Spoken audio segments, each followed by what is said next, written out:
ಇದೇ ನೆಲದವರು ನಾಳಿನವರು ಬಹುದೊಡ್ಡ ಅಭಿಯಂತರಾಗ್ಬೋದು. ಇಡೀ ದೇಶ ನಾಡ ಎಂದು ಕೂಡ ಅವರನ್ನು ಮರೆಯೋದಿಲ್ಲ. ಹಂಗ ಅವರ ದೇಶವನ್ನ ಕಟ್ಟಿರು, ದೇಶವನ್ನ ಬೆಳಕು ಮಾಡಿದರು. ಇಡೀ ಕನ್ನಡ ನಾಡಿನ ಜನ, ದೇಶದ ಜನ ನೆಲಸಂಗ ಮಾಡಿದರು. ಅಂಥದ್ದು ಬಹುದೊಡ್ಡ ಅಭಿಯಂತರವರು. ಅವರ ಹೆಸರು ಎಲ್ಲರೂ ಕೂಡ ತಾಂತ್ರಿಕ ಜಗತ್ತಿನಲ್ಲಿ ಎಲ್ಲರೂ ಕೂಡ ಅವರನ್ನು ನೆನೆಸ್ತಾರೆ. ಅವರ ಹೆಸರ ವಿಶ್ವೇಶ್ವರವರು.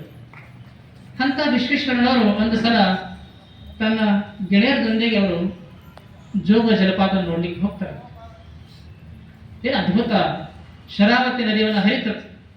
ಆ ಶರಾವತಿ ನದಿ ನೀರನ್ನ 800 ಅಡಿ ಎತ್ತರದಿಂದ ನೀರನ್ನು ಬೆಳಗಿಸಲಾಗ್ತದೆ.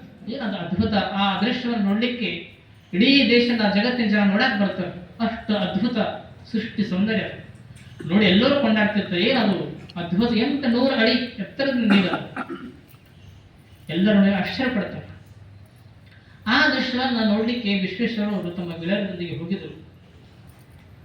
ಹೋಗಿ ವಿಶ್ವೇಶ್ವರಂದ್ರ ಅಂತವರಲ್ಲ, ಅವರು ಏನೇನು ಕೆಲಸ ಮಾಡಿದ್ರು ಒಂದು ಕೂಡ ಕೆಲಸವನ್ನು ಕೆಡಲಿಲ್ಲ.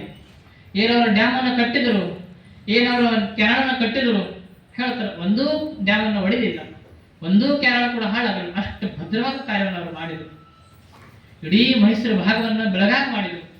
ಅಂತ ವಿಶ್ವೇಶ್ವರನವರು ಆ ಜೋಗವನ್ನು ನೋಡಕ್ ಹೋದಾಗ ಆ ಸೃಷ್ಟಿ ಸೌಂದರ್ಯ 800 ಅಡಿ ಎತ್ತರದ ನೀರು ಬೀಳೋದನ್ನು ನೋಡ್ತಾರೆ. ಅವರು ನೋಡಿ ಒಂದು ಮಾತನ್ನು ಹೇಳ್ತಾರೆ, ಎಂತ ಅದ್ಭುತ ಶಕ್ತಿ ಅದ, ಹಾಳಾಗ್ತಾ ಇದೆ.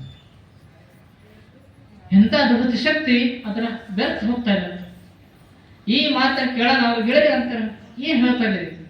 ಎಲ್ಲಾ ಜನ ಕೊಂಡಾಡ್ತಾರೆ, ಅಷ್ಟು ಅದ್ಭುತ ನೀರದ ಅಂತ ಅಂತಾರ, ಅದು ನೀವು ಅಂತೀರಿ ಶಕ್ತಿ ಹಾಳಾಗ್ತದೆ. ಏನು ಶಕ್ತಿ ಅದ?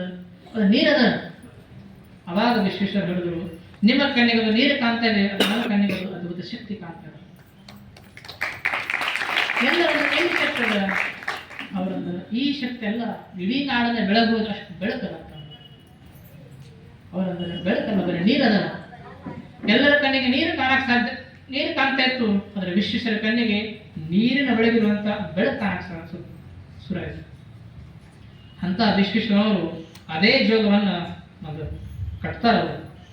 ಅಂತ ಜೋಗ ಜಲಪಾತನ ಬಹುದೊಡ್ಡ ವಿದ್ಯುತ್ ಕೇಂದ್ರವನ್ನ ಕಟ್ಟಿದ ಮೇಲೆ ಆ ನೀರವನ್ನ ಬೆಳಕು ಮಾಡಿ ಇಡೀ ಮೈಸೂರು ಭಾಗವನ್ನ ಬೆಳಕು ಮಾಡ್ತಾರೆ. ಅಷ್ಟಲ್ಲ, ಆ ನೀರವನ್ನ ಇಡೀ ತಗೊಂಡು ಮೈಸೂರು ಭಾಗ ಎಲ್ಲ ಹಚ್ಚ ಹಸಿರು ಮಾಡ್ತಾರೆ. ಈ ಕೂಡ ಜನವನ್ನ ವಿಶ್ವೇಶ್ವರ ನೆನೆಸ್ತಾರೆ. ಹಾಗೆ ಹೇಳೋ ತಾತ್ಪರ್ಯ ಅಂದ್ರೆ ನಮ್ಮೆಲ್ಲರ ಕಣ್ಣಿಗೆ ಎಲ್ಲರ ಕಣ್ಣಿಗೆ ಬರೀ ನೀರು ಕಾಣ್ತಾ ಇತ್ತು. ಆದ್ರೆ ವಿಶ್ವೇಶ್ವರ ಕಣ್ಣಿಗೆ ಬರೀ ನೀರು ಕಾಣಲಿಲ್ಲ, ನೀರಿನಲ್ಲಿರುವಂತ ಅದ್ಭುತ ಬೆಳಕು ಕಾಣಿಸ್ತಾರೆ. ಹಂಗ ಅದ ಯಾವ ರೀತಿ ನೀರಾಗ ಬೆಳಕದ, ಶಕ್ತಿ ಅದ, ಹಂಗೆ ಜಗತ್ತಿನಲ್ಲಿ ಎಲ್ಲ ಕಡೆ ಭಗವಂತ ಅಲ್ಲ, ಅದು ಕಣ್ಣಾದಂಗದ. ನೀರಿನದ ಶಕ್ತಿ ಅದ, ಬೆಳಕದ, ಅದು ಕಣ್ಣಾದಂಗದ. ಹಾಗೆ ಭಗವಂತ ಕೂಡ ಜಗತ್ತಿನಲ್ಲಿ ಕಣ್ಣಾದಂಗದ. ಅದು ಅದೃಶ್ಯವಾಗ್ಯದ.